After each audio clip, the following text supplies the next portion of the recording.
ustedes, bienvenidos una vez más a El Panal, el suplemento virtual de información y discusión política de la Colectiva Feminista en Construcción, que transmitimos todos los martes y jueves a las 7 de la noche, mientras dure la primavera feminista contra el desplazamiento. Quiero recordarles que ya este es el tercer episodio, así que si no han tenido la oportunidad de ver los primeros dos, les invito a pasar por el caption de este live, en el cual están los enlaces directos. En el primero, nuestra compañera Ashley Centeno dialogó junto a la licenciada Anet Martínez sobre el tema de vivienda y desplazamiento, y en el segundo, que se transmitió el pasado jueves, estuvo nuestra compañera y dirigente Zoan Tanis Dávila Roldán junto a Coralis Rivera Lozano, quien es maestra de educación especial, abordando el tema de educación y desplazamiento. También les recuerdo que si no se han anotado para ser parte de la jornada de la primavera feminista, pasen por el enlace para que se anoten, para que reciban nuestra llamada o mensaje de texto y puedan unirse a las distintas actividades. Así que pendientes a esas convocatorias. Y bueno, ahora sí, para comenzar la conversación de esta noche, vamos a estar dialogando sobre el tema de salud y el desplazamiento, y para esto nos acompaña el doctor Irán Rodríguez. Así que muchas gracias por estar aquí, Irán. Gracias a ustedes por la invitación, buenas noches. El doctor es especialista en medicina interna y también es parte de un grupo de médicos que han estado denunciando durante los pasados meses y años la crisis de salud que se vive en este campo, ¿verdad?, profesional en Puerto Rico. Así que, Irán, para comenzar, me gustaría que nos hablara un poco de ti, ¿verdad?, de lo que es la medicina interna, hace cuánto tiempo llevas ejerciendo la práctica médica aquí en Puerto Rico y cuáles han sido esas experiencias o principalmente retos y limitaciones a los que te has enfrentado como estudiante, ¿verdad?, preparándote para ejercer y ya ejerciendo formalmente como profesional en el campo de la salud, que te han llevado a denunciar y hacer vocal sobre todas las violencias que se viven por parte de las aseguradoras, la irresponsabilidad del Estado y cómo, ¿verdad?, afecta la atención que se le brinda a los pacientes. Así que si podemos comenzar por ahí para ir luego a las preguntitas. Seguro. Pues mira, como bien dijiste, mi especialidad es medicina interna, que es el médico de los adultos, por ponerlo de la forma más simple. Yo me gradué de la Universidad Central del Caribe en Bayamón en 2016, después hice especialidad de medicina interna de 3 años, que me gradué en el 2019 del Hospital de Veteranos. Allí tuve la oportunidad de rotar por diferentes instituciones, en el Centro Médico, en Federico Trilla, en Carolina, con los emergenciólogos, el Municipal de San Juan, UDH, y esas experiencias pues fueron moldeando una visión más completa. Después, cuando me gradué, pasé a trabajar al auxilio mutuo y tenía una práctica en Bayamón que he ido soltando porque he tenido bastante trabajo en general. Y eso en Arroyo Bichuela es lo que es medicina interna, el camino que tomé hasta acá antes de comenzar. Y cuando digo antes de comenzar, es antes de comenzar a alzar la voz, a denunciar las cosas que uno va viendo.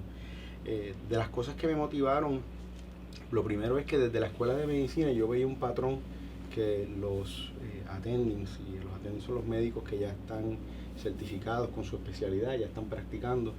Cuando yo iba a rotar con ellos, a trabajar con ellos, pues veía que siempre tenían la misma queja de los planes médicos, siempre era la misma pelea. Y yo, cuando iba a esas rotaciones, pues muchas veces iba a aprender estas otras cosas administrativas o cosas que no me enseñaban en la escuela de medicina, pero que ellos ya estaban viviendo. Y ese era un patrón que era el cuento de nunca acabar.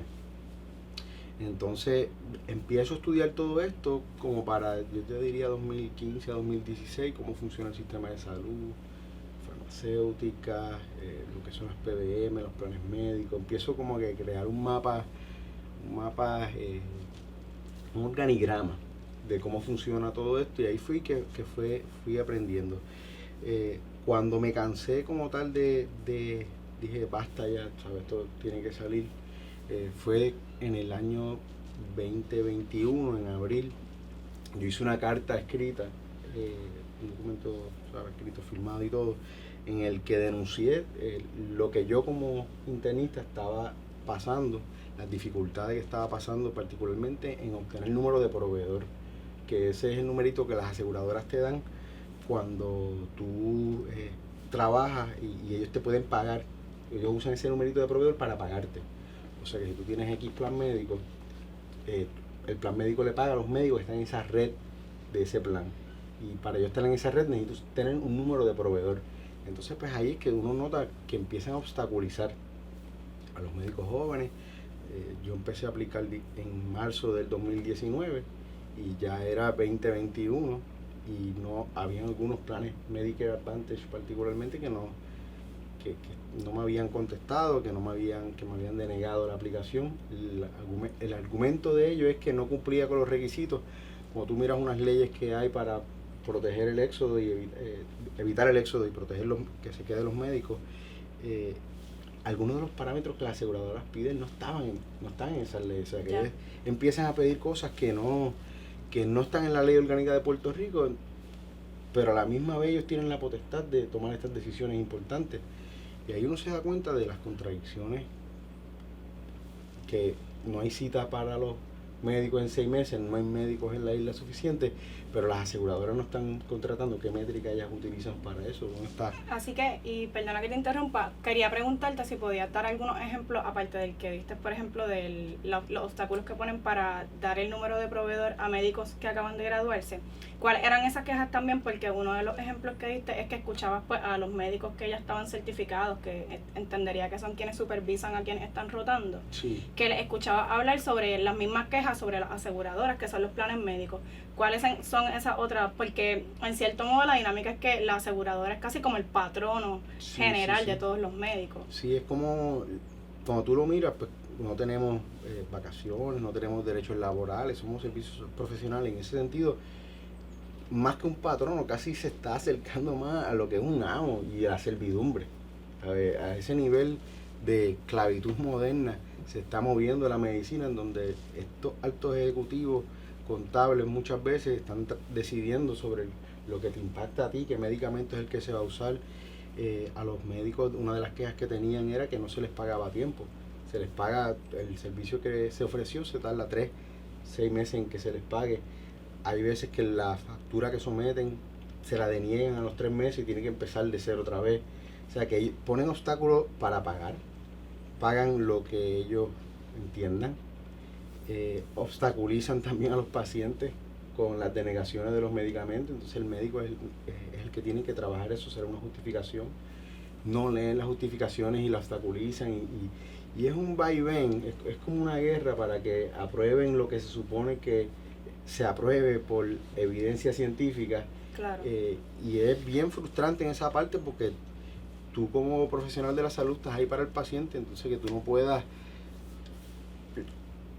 cumplir con esa recomendación por un obstáculo de un tercero que lo que quiere es maximizar sus ganancias a cuesta del sufrimiento del paciente. Pues eso son cosas que, si uno tiene una pizca de dignidad, digo yo, pues tienes que decirlo, mano, que es que claro, no, la gente se puede morir por esto, se muere la gente por esto. Y esas eran de las quejas.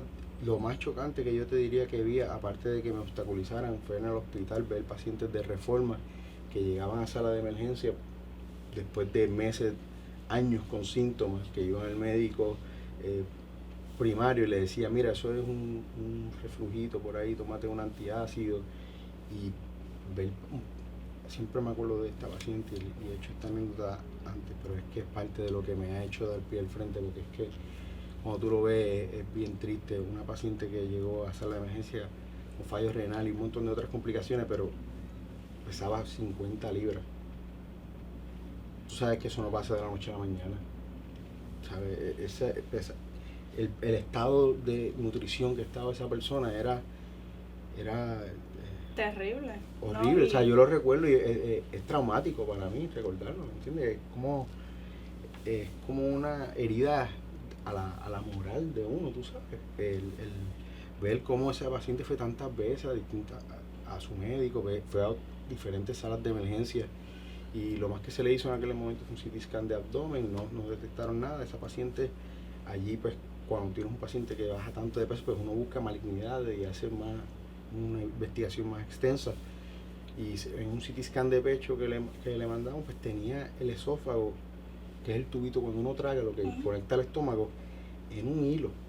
Y ella lo que se quejaba es que no podía tragar, que todo lo devolvía.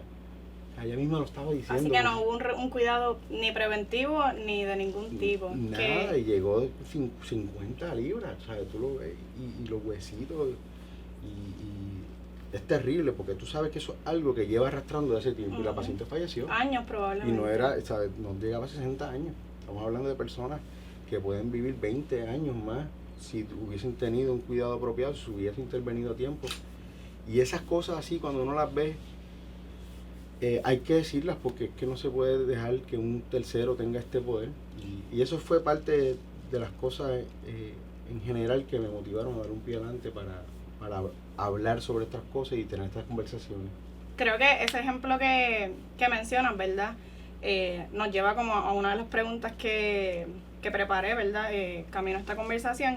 Y es que llevamos años, y sobre todo desde que estamos en la pandemia por el coronavirus o el COVID-19, como se le llama, escuchando que hay una crisis en el sistema de salud, ¿verdad? Y creo que ¿verdad? Casos como ese, pues, reflejan esa crisis de la que hablamos, y que el sistema de salud está colapsado.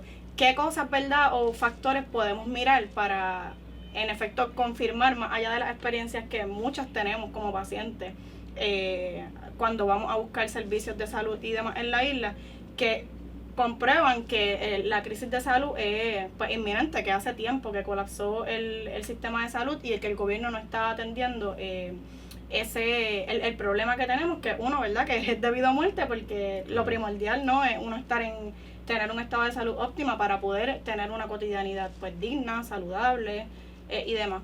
¿Qué son esas otras cosas que tú dirías que debemos mirar, o como profesional de la salud que te llevan también a decir, pues estamos en crisis hace un tiempo?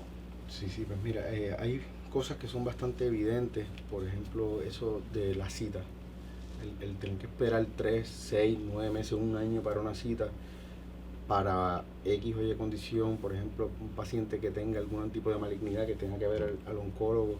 El cáncer no espera, ¿entiendes? El cáncer sigue creciendo, el tumor, eso es por definición, es un crecimiento desmedido de una célula, y que va a hacer en 9 meses, pues crecer y regarse, y eso, pues, los resultados van a ser muchísimo peor, y esa persona va a tener una expectativa de vida más baja y una calidad de vida mucho peor. Vemos cómo hemos perdido la mitad de la fuerza laboral, la clase médica, en la última década. Tenemos cerca de 8.000 médicos, había más de 16.000 hace 10 años atrás. Vemos cómo los enfermeros y las enfermeras están, porque vayan al hospital y lo ven, los que han ido, lo han tenido que ver, están quemados, están cansados, están burnout, es la palabra que usan normalmente, porque tienen que estar doblando turno porque no hay personal suficiente. Cuando vemos que los hospitales, el hospital principal de Puerto Rico se queda sin energía eléctrica y no pasa ni un huracán y no tiene generadores de backup, cuando por ley se supone que los hospitales tengan 2 generadores de backup, y son 2 porque si acaso falla uno, pues tiene otro, y tú ves que con todo eso se cae todo. Es chocante. En mi caso lo vi en carne propia. Yo les estaba contando, dormí estuve de guardia durante el huracán María en el UDH, que es universitario, y cuando fui a ver consultas a lo que es la sala de emergencia de ASEM, que es en centro médico, ver las paredes sudando porque no había aire, y digo sudando porque es que estaban goteando de la condensación, porque no estaba el ambiente con el aire acondicionado como debe correr, y el olor de ese lugar, ¿sabes? Todas esas cosas que uno ve son bien chocantes cuando tú ves que no tienes un centro de derrame cerebral en distintos puntos en la isla. Derrame cerebral, por ejemplo, es la causa número 5 de muerte en Puerto Rico. El derrame cerebral básicamente, pues, es lo que deja a muchos pacientes paralizados de un lado del cuerpo, que no pueden hablar, y esa condición, que es la 5ª causa de muerte, la causa más común de incapacidad en los adultos, para tú tener unos resultados mejores y puedas tener el mejor tratamiento posible, tienes que llegar al hospital en una ventana de 3 horas para recibir un tratamiento en específico, porque si no el riesgo del tratamiento sobrepasa el beneficio. Entonces hay solamente 1, 2, no sé si hay 2, porque los IMAs ahora mismo están colapsando económicamente, y Triple S ayer de hecho anunció que ya no va a estar trabajando con los IMAs, y cuando ese único centro está en Caguas, si tú estás en Cabo Rojo y te da un derrame, no importa, ¿sabes? esto afecta a todo el mundo, no importa, puede ser Bad Bunny. Escuché sobre eso que trae la abuela de un amigo que tengo, porque creo que está asociado a la crisis también de especialistas en neurología. Sí, en este caso es neurocirugía, es el factor, pero de neurología hay muchas faltas también. Que la llegaron a centro médico pensando que pues por ser centro médico era el lugar ideal para llevar que una persona ya vieja, así que supongo que esa ventana se reduce, puede reducirse, ¿no?, el tiempo en el que tiene que llegar, y ahí no pudieron atenderla, tuvieron que trasladarse hacia Cagua. Entonces pues creo que no, ese ejemplo que trae de esa especialidad o la falta de especialistas que puedan atender casos de emergencia, pues empuja a la muerte a gente, empuja, cuando no es, o sea, el Estado en cierto modo es responsable de muertes que no deberían estar ocurriendo aquí en Puerto Rico. Así mismo, ¿no? Y ese ejemplo es bien chocante, porque es una causa bastante común de muerte, es la causa de incapacidad, o sea que muchos de los pacientes encamados es porque han tenido algún derrame, y entonces el no tener más que esta institución, pues imposibilita que la mayoría de la gente pueda llegar, y eso es mayormente por una escasez de neurocirujanos, porque ellos tienen que estar on call, o sea, tienen que estar pendiente de llamadas, porque el tratamiento puede llevar a el riesgo del tratamiento, por la razón que tiene que ser en una ventana, es porque puede precipitar un sangrado interno en el cerebro, y el neurocirujano tiene que estar on call por si acaso eso pasa. Literalmente lo que se hace es taladrar, hacer un rotito en el hueso del cráneo para liberar la presión y la sangre pueda salir, no ocurre una herniación que lleva invariablemente a la muerte. Y como no se puede administrar ese medicamento sin que esta persona esté de guardia, pues pero no, la persona, claro, que está de guardia no hay. Pues se perdió la acreditación del entrenamiento de ese tipo de especialidad, y la razón muy probablemente de la persona que conoce que fue para acá es porque no había el neurocirujano de guardia en ese momento. Y esto pues obviamente lleva a la muerte antes de tiempo, como tú ves que no se le paga a los médicos residentes del Departamento de Salud. Pasan meses, al principio del año siempre, todos los años, un residente pasa de un año a otro de entrenamiento o entra, el que entra pasa 3-4 meses sin cobrar, le pagan todo después de golpe, pero imagínate tú que sales de escuela de medicina y que estás no es con lo alto que es el costo de vida aquí en Puerto Rico, estar sin cobrar meses. Y, es como... y muchos tenemos familia, o sea, yo tengo hijos, yo sé lo que es eso, ¿me entiendes? Y es bien chocante, porque dicen, vamos a retener los médicos, pero los que tengo aquí que entrenando bajo el Departamento de Salud, pues no les pago a tiempo desde el principio. Entonces eso va creando un malestar que promueve más el éxodo. Quería hablar un poco, ya que lo has mencionado en varios momentos, ¿verdad?, sobre las condiciones laborales de los profesionales de salud, entiéndase médicos, enfermeras, algo que se ha hablado mucho después de los tecnólogos o radiólogos también, que forman parte de todo, sí, ¿verdad?, en el proceso de atención o de detección de condiciones que podamos tener pacientes en Puerto Rico. Y ahorita mencionaste también sobre que se ha perdido casi la mitad o más de la mitad de los profesionales de la salud en general. ¿Cómo esto afecta el tratamiento tanto preventivo, primario, o sea, el cuidado preventivo, primario, y el tratamiento una vez es una persona diagnosticada con alguna condición que requiere un cuidado continuo de los pacientes? Porque pensando, ¿verdad?, en cualquier tipo de profesión, si uno no está bien, ¿verdad?, hay un impacto a la salud también de quien está ejerciendo o se supone que cuide de otro. ¿Cómo eso afecta? He visto en las redes sociales, y creo que todo el mundo probablemente resonamos con esto, testimonios de profesionales que son enfermeros que deben tener una cantidad de pacientes asignados para que el cuidado sea pues el adecuado, ¿no?, en los pisos de hospitales, sobre todo en los pisos de intensivo, que son los más delicados que están, y hay pues demasiados pacientes y pocos enfermeros, entonces el tratamiento que reciben esos pacientes no es el mejor, hay heridas que se abren, que se infectan, entonces hay casi como una mala práctica, ¿no?, ¿verdad? Y ¿cómo desde la experiencia que has tenido o dialogando con colegas del campo de la salud, esas condiciones laborales afectan ese cuidado que debemos estar recibiendo y que debe ser uno de calidad?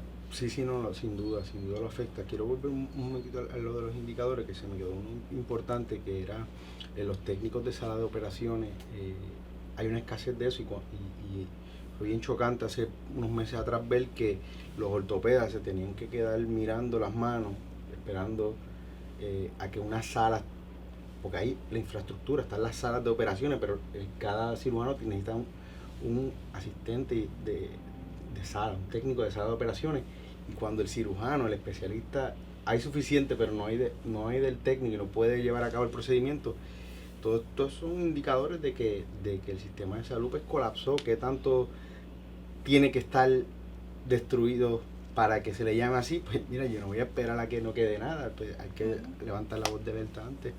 Y en esa línea pues quería traer eso sobre la pregunta que hace, muy importante, el burnout. Yo he estado burnout, ¿sabes? Obviamente afecta lo que uno hace. Si uno no está bien y uno no se cuida a sí mismo, pues es más difícil, o a veces en el peor de los casos no puedes cuidar a otro. Y a mí me da mucha tristeza ver los enfermeros y los técnicos de sala, los escoltas agotados. Entonces eso obviamente pues desde la parte psicológica pues afecta el trato, porque no va a estar del mejor humor para el paciente. Yo he visto enfermeros que tienen 20 pacientes a cargo y la ronda se le va completa, nada más dando los medicamentos se le va gran parte del tiempo, pero hay otras cosas también que cubrir.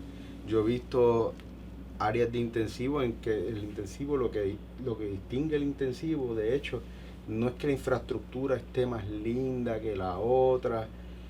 Hay unas cosas con la infraestructura específica, pero eso no es lo más importante. Es que el intensivo se supone que sea 1 a 1, y cuando digo 1 a 1 es una enfermera por paciente ahí, que es tus ojos, que está a cargo de ese paciente. Yo he visitado pacientes en intensivo y nunca he visto un enfermero por paciente las veces que he ido. Por definición, eso así es que debe ser. En los pisos se supone, no tengo el número, me parece que lo que algunas guías y eso recomiendan es como 8, 12, no me citen en esta porque no estoy claro, pero 23 lo que me han contado. O sea, hemos normalizado el desastre, porque como tú dices, nunca has visto un one-to-one, o sea, una enfermera por paciente en el intensivo, y así es como se supone que sea, porque estos pacientes están bien delicados y necesitan un cuidado mucho más, que estén encima de él, tú sabes, estén pendientes a todo lo que está pasando, y tener que decidir a este punto,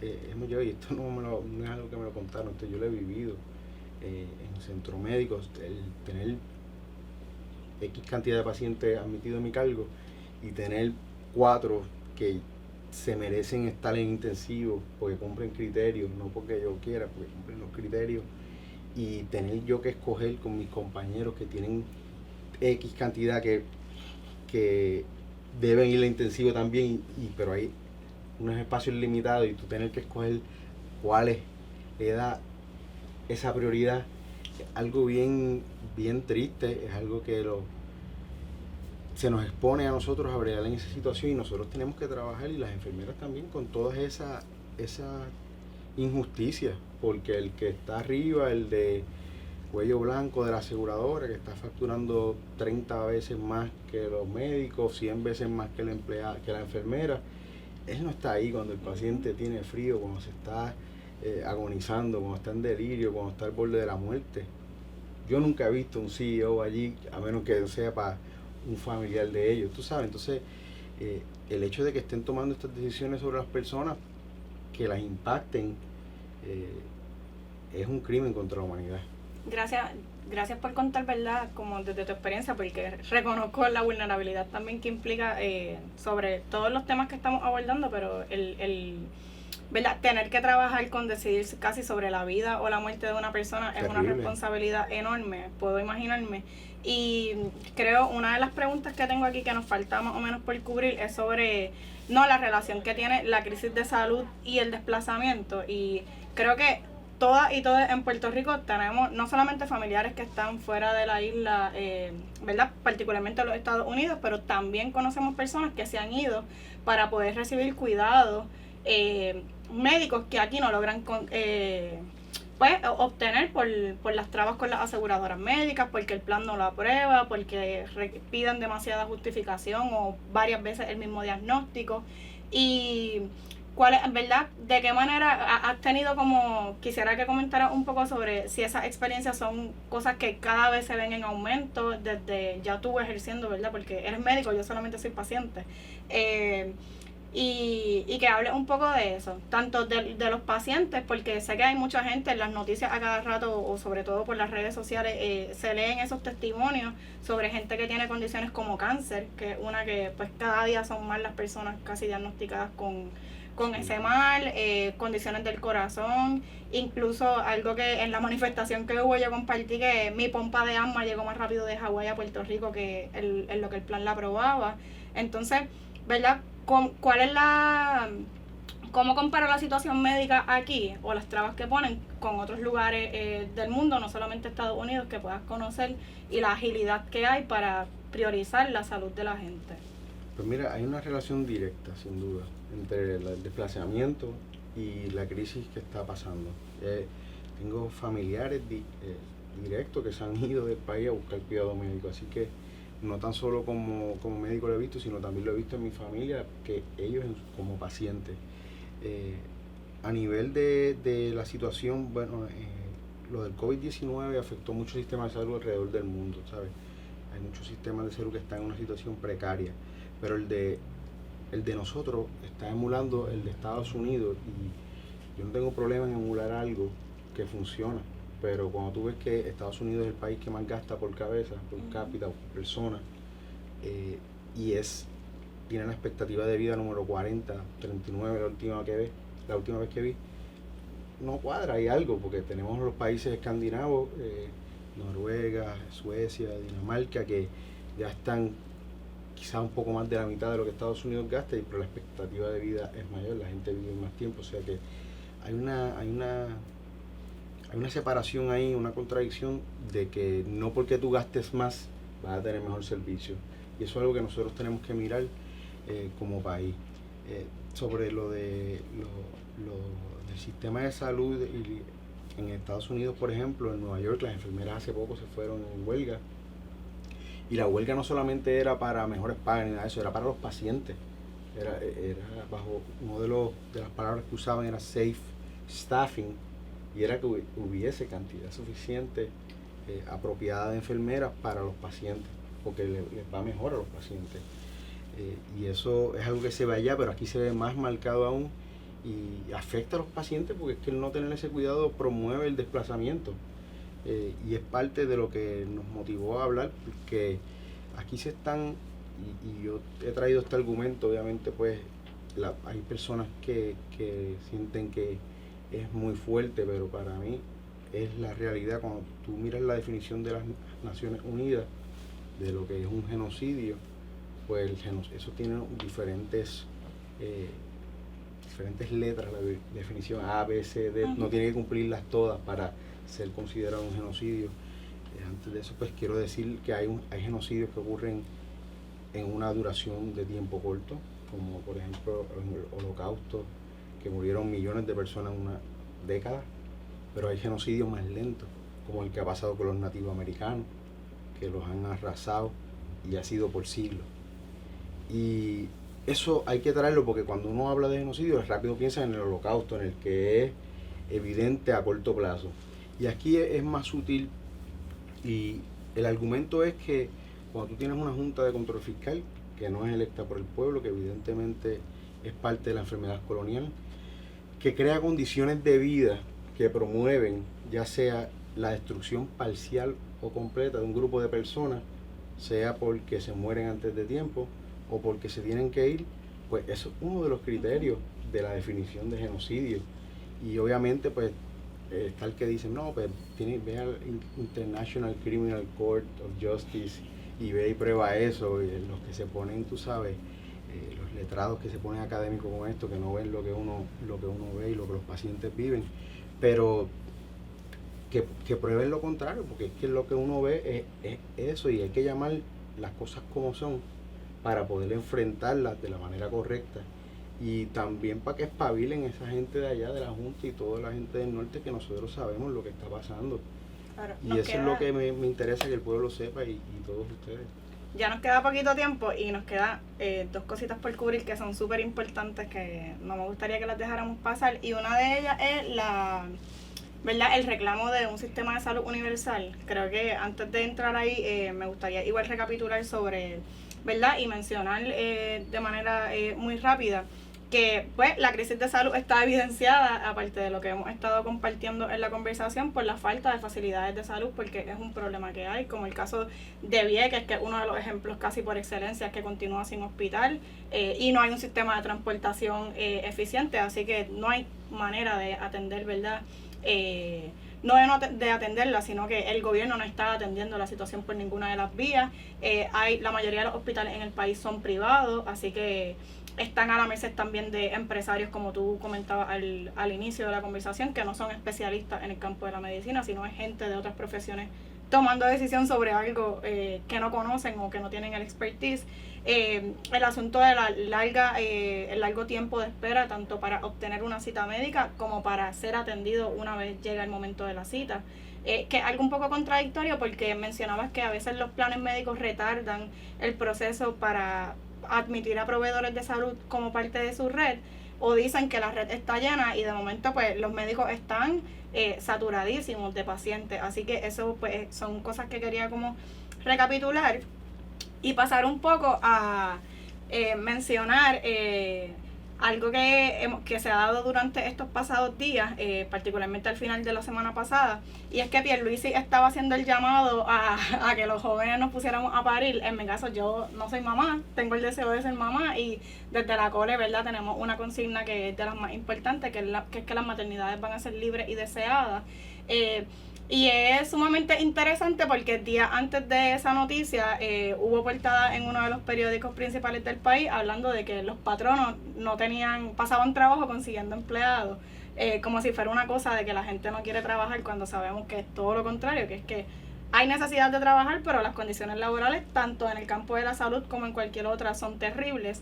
Y es que creo que con todos los ejemplos que han mencionado, como alguien que atiende y está en la primera línea de la salud, el país no cuenta con la infraestructura para atender a quienes estamos en vida, y tampoco cuenta con la infraestructura para recibir a un aumento en la población. Y quería comentar eso y un poco pasar también a la viabilidad que hay o no hay para tener un plan de salud universal o un sistema de salud universal. Y las oposiciones que ha habido sobre algunos de los proyectos que ha habido en la Cámara.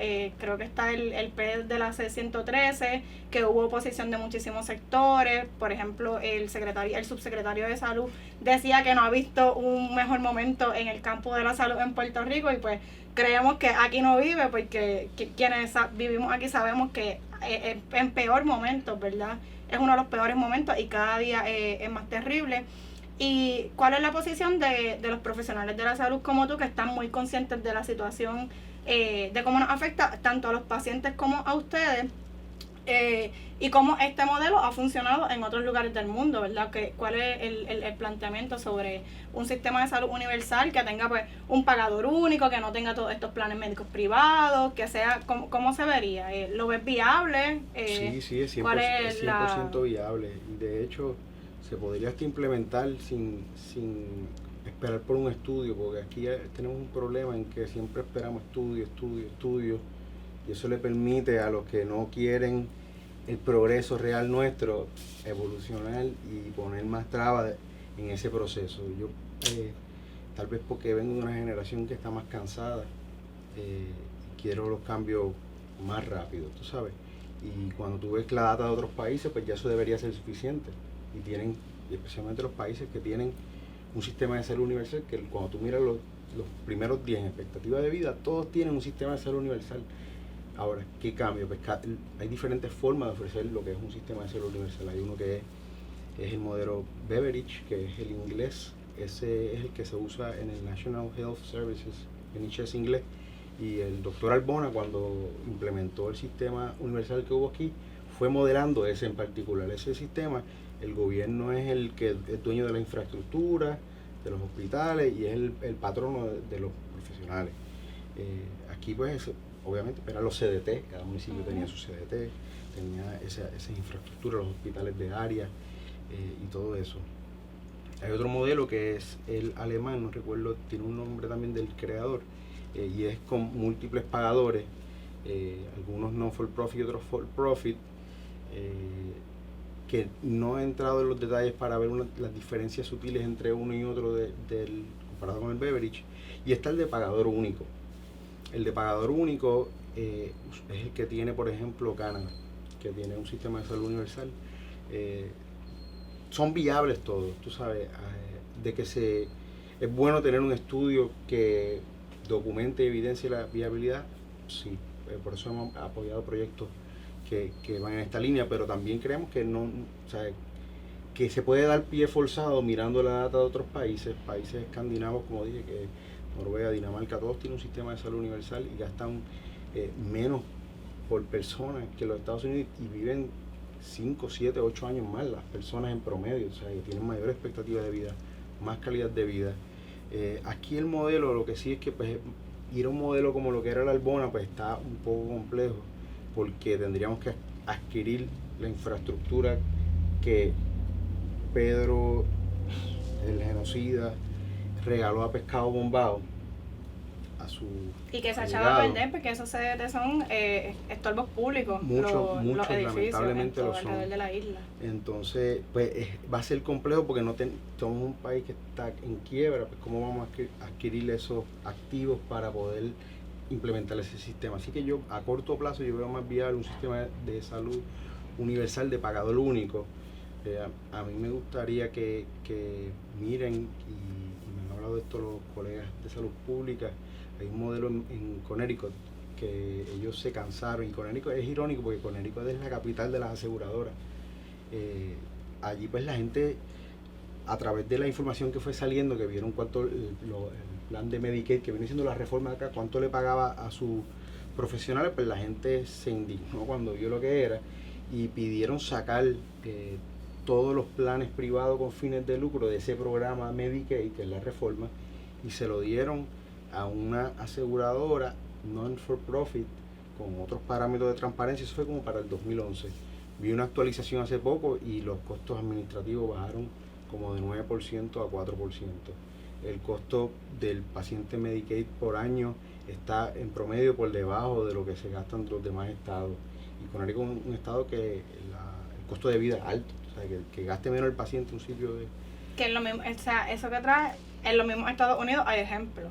No hay por que eso irnos por eso de los Estados por Unidos. eso lo traigo, porque eso es lo que hay que utilizar para traerlo acá y que sirva de inicio. O sea, no que sea quizás la solución apoteósica, pero es el primer paso para movernos en esa dirección, quitarle por lo menos los fondos del plan vital al cartel de la salud y moverlo a un sitio y a una aseguradora sin fines de lucro, bien fiscalizada, porque las sin fines de lucro hay corrupción también, hay que fiscalizar eso y tiene que ser transparente, pero podemos ahorrar mucho dinero que se puede reinvertir en las personas, en los pacientes, en infraestructura que tenemos para no perderla, y en los proveedores.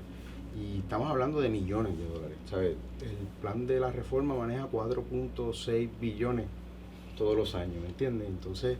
Y le debe un dineral a los médicos todo el tiempo. Médicos, le debe al mismo centro médico, ¿sabes? Y es algo increíble, pero sí se puede hacer un sistema de salud universal. Creo que podemos movernos en pie forzado sin esperar por estudios, usar el modelo de Connecticut del norte y movernos en esa dirección. Habría que eliminar a CES en el proceso de la Administración de Seguros de Salud, que también no debe ser un problema porque ninguno de los estados existe ACES. Así que se puede mover rápidamente. Hay que emular lo que se está haciendo en Estados Unidos y para no perder los fondos que están entrando inicialmente, pero el dinero da cuando no se lo roban. Ya, pues gracias Irán por compartir todas las experiencias que nos has compartido en la noche de hoy, como profesional, como estudiante y como también puertorriqueño, ¿verdad? Y trabajador aquí en el archipiélago de Puerto Rico, valga la redundancia. Quiero comentar una última cosa sobre lo que nos trae sobre el sistema de salud universal, y es que resulta muy contradictorio siempre que escucho el argumento que utilizan los políticos aquí en Puerto Rico en contra de cuando se trae, ¿verdad?, este reclamo de hacer algo público o que deje de estar en manos de conglomerados privados, como ha sido en el caso de cuando yo era estudiante en la UPR, y leyendo ahora los argumentos de profesionales de la salud abogando por este sistema de ¿verdad?, universal. Algo que traen es que se van a perder fondos federales.